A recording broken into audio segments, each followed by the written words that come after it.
So now we're going to talk about all of the individual elements themselves, breaking down into the understanding of these elements and their expressions in nature within us and within the organs. So let's start with the fire element. And the sun is the ultimate fire element in nature. This is really providing the heat, the light, the energy, that utmost yang energy for all animals and vegetation. So having a look at this table here, and this really breaks down all of the elements into each of their zhang fu, and then where they manifest out into the body and in the environment. So there's a little breakdown that you can keep referring to understand how they're corresponding to each other. So the season of the fire is the summer. So this is when it's the most yang, the expansive time of year where plants are at their most developed and the human and the animal life is most active as well. So the color is red, and this is really within nature itself, the color of fire, the color of flames, the color of the blood that's most connected to the heart, the color of the emotion of love within the heart with red roses, within, you know, all of the pictures that we see of hearts around, and just really as well that expression within someone's complexion of when they're feeling, you know, that love and connection, and vital that they have rosy cheeks as well. So the sound of the heart, of the sound of fire, is that of laughing, that sound which bubbles up and emanates from the heart. So this is really this sound of joy, that this sort of ripple and this vibrant expression that comes from the activity of fire and creation. And so the sound can be this appropriate laughter where there's joyous exchanges between friends and pleasurable experiences, and naturally this laughing just sort of occurs. But also sometimes if there's an imbalance, if there's too much fire within a person, then this display of laughter can be a little bit inappropriate. So, you know, if someone's angry, or they're angry at you because, you know, there's something that's happened, or there's a sadness, and then the first instinct is to laugh, then this is where there's a little bit of an imbalance, and you can see, yeah, that this display of laughing is inappropriate. So also, as well, if someone is unable to find any laughter in their life, then this is perhaps through to a lack of fire as well in their system. So the emotion is joy, and this is the element that really allows us to share and communicate and have meaningful relationships and be able to enjoy life, and being able to reach out to people and have that sense of community.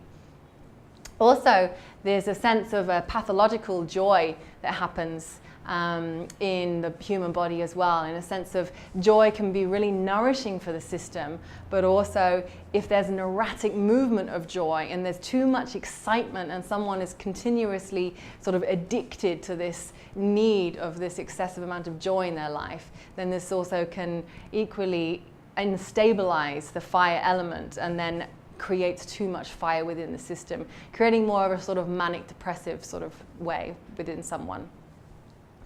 So yeah, this can really injure the fire element. So yeah, as I was just explaining, this sort of excessive joy making the qi loose and erratic, and then the lack of joy, the lack of contact and intimacy with others, and the sadness making the qi actually sort of disappear. And also shock is something else that also unsettles and scatters the qi, which also in turn depletes the kidney qi as well. So the climate of the fire is the heat. So this is obviously, we see this in the summertime, and this healing potential of the warmth of the sun that people really crave. And also if someone's really fiery and there's too much, you know, fire in them, then there can be this aversion to the heat, that they just really need to cool down and they don't want to be in the warmth or have any warm drinks or be in the sun as well. So the sense organ that the fire comes out to is the tongue. And this really leads to our ability to be able to speak, the ability to be able to speak our truth and to be able to speak from our heart and clearly, really how we reveal our inner world to others. And so if there's an instability with the fire element, then sometimes this can lead to someone either not being able to speak, whether they're mute or whether there's a stuttering as well, and they just can't quite get the words out. Okay, so the tissues and the body parts that are connected to the fire element are the blood and the blood vessels. So the heart governs the blood and the blood vessels. It pumps the blood and the heart chi around the organs, manifesting joy, in balanced joy. The shen is housed in the heart blood, and this becomes disturbed when the blood is not healthy. Normally, if there's a deficiency of blood and it's not being nourished, it has no house. And the heart pumps the blood to all of the organs, the tissues, and the entire system. So the taste of fire is bitter, and this bitterness can drain and dry the dampness and clear any excess heat. Also, bitterness, is from sort of that burning, and so it really explains that taste of bitterness resonating with the fire element really well. Foods that are bitter in flavor are coffee, pumpkin seeds, rhubarb, watercress, spinach, and chocolate. So all of these will help to balance the heart element and the fire element within the system. So the heart houses the shen. So each of the elements have their spirit which resides as part of that zhang fu. And the shen is, as we've talked about, it's already one of the three treasures, but also it's very much connected to the heart and the fire element. So the shen allows people again to radiate outwardly, giving a sparkle in their eyes and that inner radiating vitality. It affects our ability to be able to fall asleep with ease. So if the shen is a little bit disturbed, then sometimes someone has trouble actually falling asleep. Also governs our ability to be able to think clearly and have that clear consciousness. So the pericardium, which is the pair to the heart, and this is the other yin organ, so the other zhang, which is paired with the fire element. So the pericardium is not actually an organ itself, but it's actually the protector of the heart. And it has its own meridians, and it has its own acupuncture points as well within the meridian. So the pericardium is really what we call the servant of the heart, and it looks after the heart and protects it. The heart protector decides who should sort of get in and who should be kept out.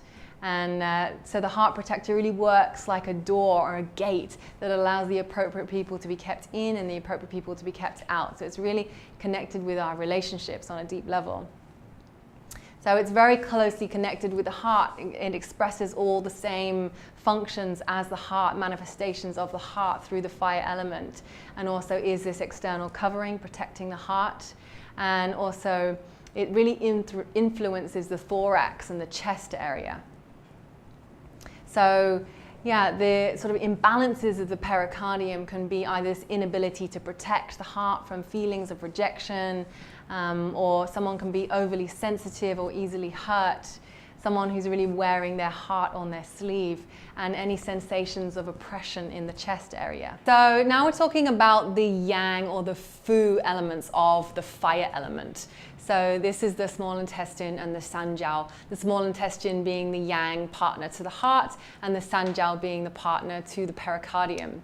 So these both have the functions and the manifestations as the heart and the pericardium, but they also have their own. So the small intestine receives the food and the drink after digestion by the stomach and the spleen. We know this, we know this in our Western anatomy, physiology. And also transformation further by separating the fluids from the clean and the dirty. Also, this small intestine has an influence on our mental clarity and judgment, and gives us the power of discernment and the ability of being able to distinguish relevant ideas with clarity before making a decision. And then the functions of the sanjiao, also known as the triple heater, which is the fu, the yang counterpart to the pericardium. This is a really interesting, it's actually a really elusive aspect of Chinese medicine, because it's not really a form, it's not actually an organ, but it's more of 3 chambers within the body, which is it has a fire activation in the whole system. So that's really creating heat for all of the organs to be able to function. So the Sanjiao has 3 burners. So the upper burner acts like a mist, working with the heart, the pericardium, and the lungs, really helping to spread wei qi and also that metabolic heat through the heart, the pericardium, and the lung channels. And then the middle burner is acting like a maceration chamber, so really assisting the stomach and the spleen and the liver and the gallbladder with the digestive process. And the lower burner is acting like a ditch, working with the kidneys, the bladder, and the small intestine and the large intestine, also helping to warm the functions of all of these organs so that they can work to optimum level. So that's the completion of the fire elements. So just a little recap then within the fire element itself. So you have the heart and the small intestine, which are one pair, and you have the pericardium and the Sanjiao, or the triple heater, which are a pair. And these are connected to the fire element within the world and within our body.